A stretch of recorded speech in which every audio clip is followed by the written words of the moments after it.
Psych and Lifestyle. Another market recap. Today is September the 8th, 2021, round 32, or new round 2. I think after this week I'll start calling it new round just so I stop the confusion. But I might still keep a count on the back end just because it might be cool. Who knows? So today was Chop City. The market was very finicky today. A lot of trades weren't working and other trades just weren't moving. So I was done today by about 11 o'clock, and then I proceeded to get into a bunch of personal matters. Had a bunch of shit to finish off, so I didn't record anything, but I'm doing it now.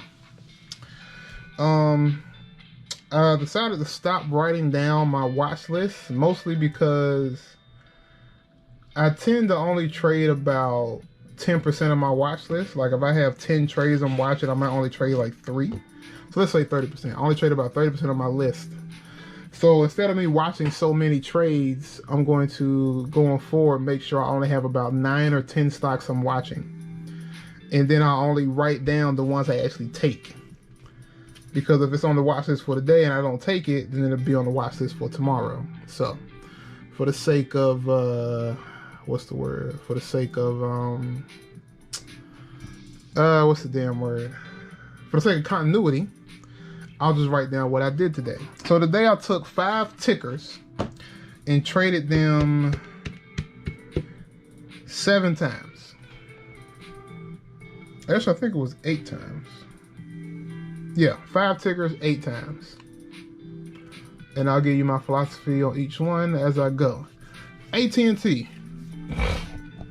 AT&T has been getting some buzz lately because a lot of people are speculating if Warren Buffett has taken a large stake in the company. And if he does, their price is finally going to break over $30 a share.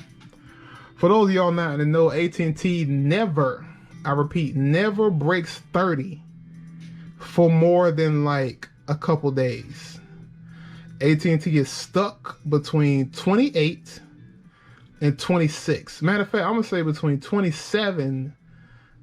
Now I'm going to say 26.50 and 28.50. It never hits 29 for the most part. It never goes below 26. So 26.50, actually 27. So let's just say 27 to 29 to be safe. AT&T just stays in that range, which is not necessarily a bad thing because AT&T has a 7% dividend yield. So if your money's never going to move anywhere, it's better than a bank account. Especially if you got AT&T on the low end. If you got AT&T, you're under 27, just hold it forever. It's never going to go back down there again. And even if it does, it won't be there for long. I mean, even in the sell-off, AT&T was at like 26.50. It doesn't go anywhere. So I took 3 $28 calls for AT&T around here. Looking forward to breakthrough to the upside and trigger my call, my true call at 27.87. Early entry was 27.75. I got in around here and participate in the move. And as you see, it did jack shit. It just traded up and down and up and down and up and down. And the issue with AT&T is because it moves so little. Anything over 5 cents is almost like a whole dollar movement, which is good and bad. So I got in these calls for 17 bucks a piece. I'm talking about the second I took the call, they were worth $2 less. They were worth 15 bucks because of like a 3 cent drop. So I was too early on AT&T to say the least. But AT&T didn't do anything anyway. So I probably should have just got out of there a lot sooner than I did. I didn't set my automatic 10% stop loss, which would have had me out at 15 because I already hit 15. So I was like, okay, let me give myself a 20%. So I get out at 12. AT&T did jack shit. And I got out right around here for a 29% loss from 17 to 12. This was a dumb trade. I shouldn't have took it in the first place. Worst trade of the day, in my opinion. Other trades I took, because it just, I shouldn't have been in there in the first place, in all honesty. It's just nothing else was moving. The market was looking choppy, and I was eager to try to take something. And I was like, well, if AT&T is the only thing moving, it might break 28. And if it does, that'll be a beautiful trade for me. But AT&T did not, so that was an L. Bank of America. Remember I played Bank of America yesterday. It was one of my best. It was my best trade yesterday for 53%. So I decided to get a little repeat performance. Bank of America, of course, sold off yesterday and decided to re-enter the takeoff territory it was in the day before. So I was like, hey, history's going to repeat itself. Let me pop in right here, ride it on up to the top. Because last time I think I got out up here somewhere around 42. So, Bank of America triggered the early call at 41.19. I got in around here at 14 bucks a contract. I took 4 contracts, largest size I've taken in a while, because it was so cheap. I try not to spend more than 50 bucks a trade, because I have a small account, and I want to make sure I don't get destroyed by any bad trades like I did in week 2 when I basically took out half my account. Had I not done as bad as I did in week 2, I'd probably be up a few $1,000s by now with the confidence I had, but hey, you live and you learn. So you got to start small and work your way back up. So Bank of America, I got into a $43 call for 14 bucks, and I got out right here. It popped up. I set the line to stop it. It came back down, and I just got out because I had a bad feeling. And it was a good move because I got a 7% profit, and then Bank of America proceeded to die after that, and it died a beautiful death. I probably should have been looking more for puts today, but a couple things were shaping up for the call side. I always look for calls first, because if you know the old Wall Street bets idiom, stonks only go up. So I always look for the upside first. But in this particular market, this was a short seller's market, Blood City. Now in the future, once I learn how to do shorting, I'll probably be more looking forward to days like this than others. Because if you may or may not know, stocks take the elevator up. No, they take the stairs up and the elevator down. So they're always going to go down way faster than they went up. So that's how you get people making massive, massive short wins over time. I mean, case in point, even if you look at the Wall Street Bets issue, that stock went from $4. No, let's say at the peak, it went from like 30 bucks to like 100 or something, right? It went to like $100, $200. Then it dropped from $200 to $40. Then it went back up after that. See, it climbs up slowly. 40, 50, 60, 70, 100, 120, 180, 200. But it falls immediately. 200, 150, 75, 40. So if you catch the fall, you don't even have to play the market that much. You catch 1 or 2 good shorts in a year and you are good money. But of course you have to have the diligence and the skill set to spot these movements ahead of time and prepare for them accordingly, which is why it takes practice. Second trade, like I said, Bank of America. I took Bank of America, got out there. Bank of America went to the short side. As you see, this white line right here is a short bar for me to know it shouldn't go above this. So I got into the short side around here because I saw the $40 put was way down here. I was like, well, at the least I can catch the move down, because normally when the market turns red, it doesn't stay red all day. So you have a limited amount of time to take advantage of this death and then get out of there before everyone decides, hey, I have money to spend and this stock is 10% off, so let me jump in. So I took a Bank of America short, 29 bucks. I took, how many of those did I take? I took 1 put, 29 bucks, and it went down to about 35, 36 almost, right around here. But then it reversed, and I got out right here at 31, so I got 7% on that. So I made 7% on this trade twice, and it just wasn't going for me. So let me see, right around here, I got out. I thought it was going to the upside. It did for a second. Then it reversed to the downside. Then it hit here and started to go up again.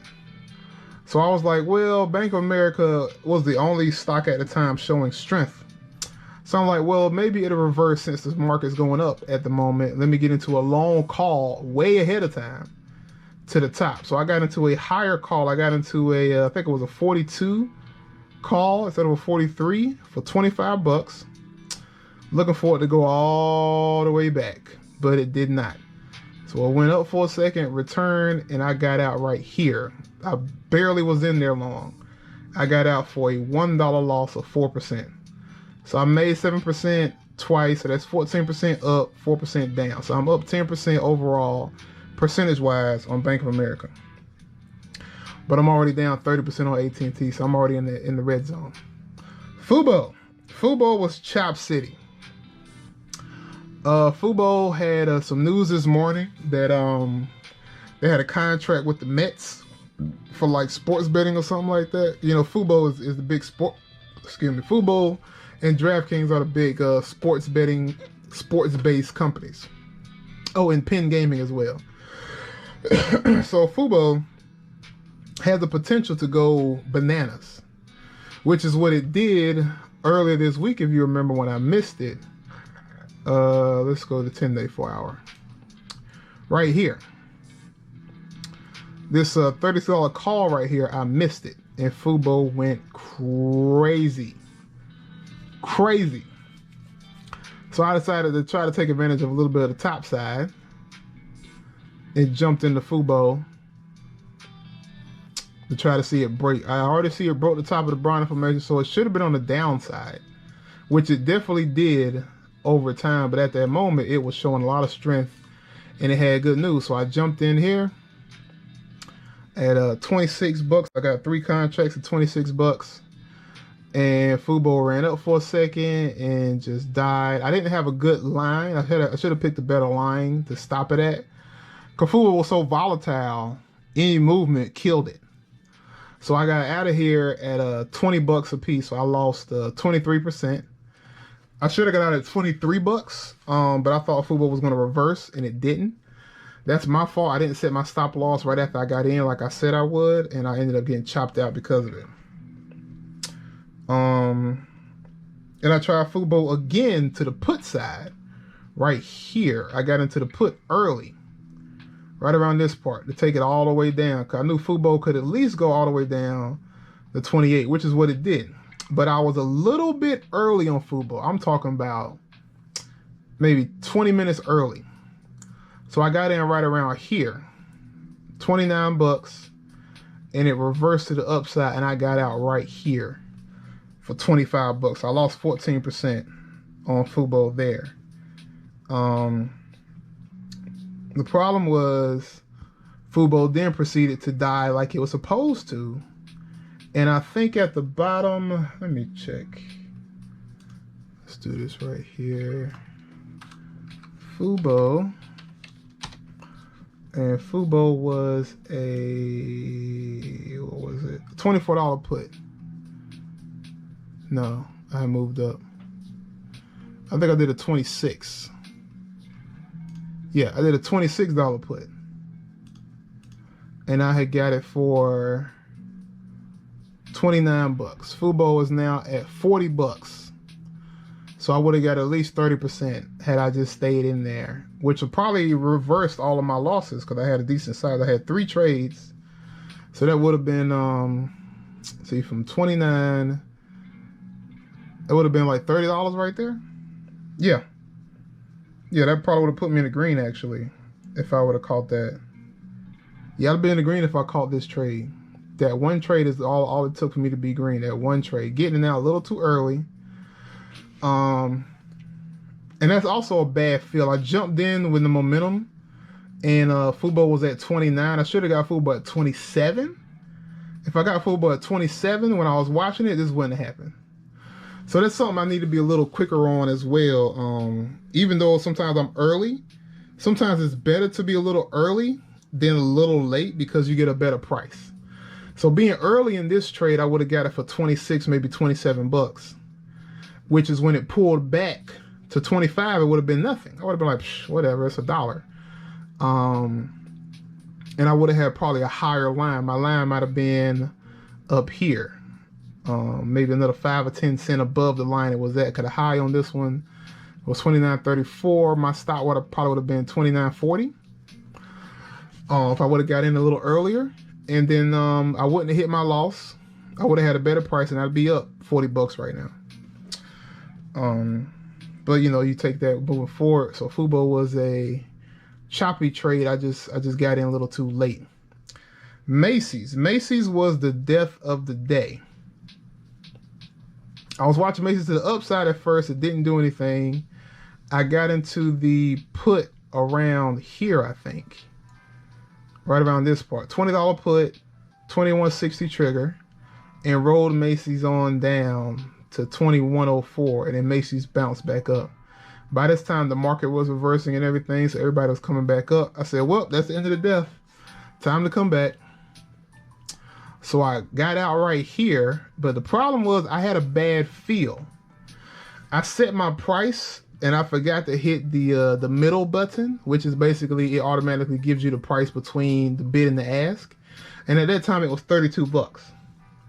But I put a stop at 29. So I put my sale in for 29. I was filled immediately, which I was like, oh, cool, good trade. And I checked and I saw I had sold it for the same price I bought it at. So this was the break-even trade, 29 to 29. I should have made 32. I should have been up 10% on that, which would have cut my losses in half. But hey, you can't be mad about that. That was on me. I was a little quick. I was like, oh, let me get out now before I lose any more money, and I didn't get the price I wanted, and that's on me. So that was a bad feel. Uber was looking to the call side at first, then Uber started to return. And at this point, this is when everybody was red. And I was looking for which stock wasn't red yet. If the whole market's going red, everyone's going to follow suit eventually. You just have to pick which one is more likely to die and who's going to die the hardest and how soon are they from dying. So like when Visa's dying, you should look at MasterCard, American Express, and some of the banks and stuff to be like, okay, who's next? Square, such and so on and so forth. If Caterpillar dies, look at Deere, look at Boeing, look at Tesla, look at companies with infrastructure. If Uber dies, look at Lyft, duh. So I was watching Lyft. Lyft had already fallen more than Uber did. So I was like, well, Uber hasn't really taken advantage of his death yet, and Uber can fall pretty hard. So I jumped into Uber, 3 puts, $38 put, right around here, I think. I got into the $38 put. For 29 bucks. And Uber, I got in a little late on Uber. I should have got in around here, but this is call territory.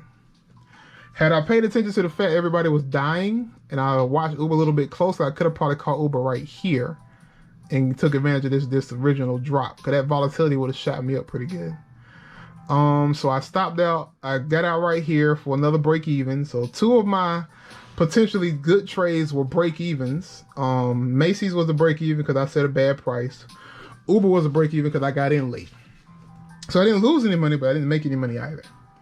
So I had to adjust that going forward. And that's it. Yeah. Bank of America, Uber, Fubo, and Macy's, and AT&T. So that is the trades for today. The watch list for tomorrow, I'll give you a sneak peek this time, is Coca-Cola, Facebook, Activision, Pepsi, Jumia, Fubo again, Home Depot, Charles Schwab, and Neo. Now, Neo, Fubo, and Jumia are from yesterday's watch list. So the actual 6 for this watch list are Activision, Facebook, Coca-Cola, Pepsi, and Home Depot. Which is really just Coca-Cola, Pepsi, Activision, and Facebook. Because Home Depot and Charles Schwab, I don't really know if they're going to do much. But Coca-Cola and Pepsi is definitely going to do something. As you can see, Coca-Cola, Activision, Pepsi, and Home Depot all have similar charts. So all of those should be popping to the upside tomorrow. And I'll see if I can take advantage of that. So, yeah, that's it for today. I forgot to mention, you would like to learn from who I learned from, get you to the stock market playlist, 30 resources for $30.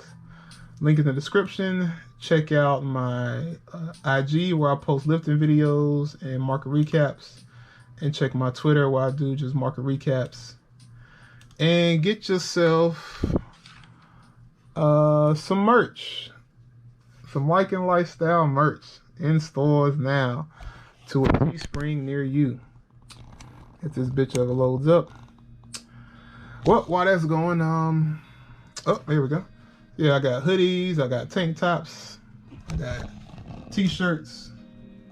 Get yourself some merch, support the brand, so on and so forth. I ain't bought the shit myself yet, but I will. So yeah, that covers everything. I thank you guys for listening. You have a wonderful day, and I will see you at the next market recap. And 3, 2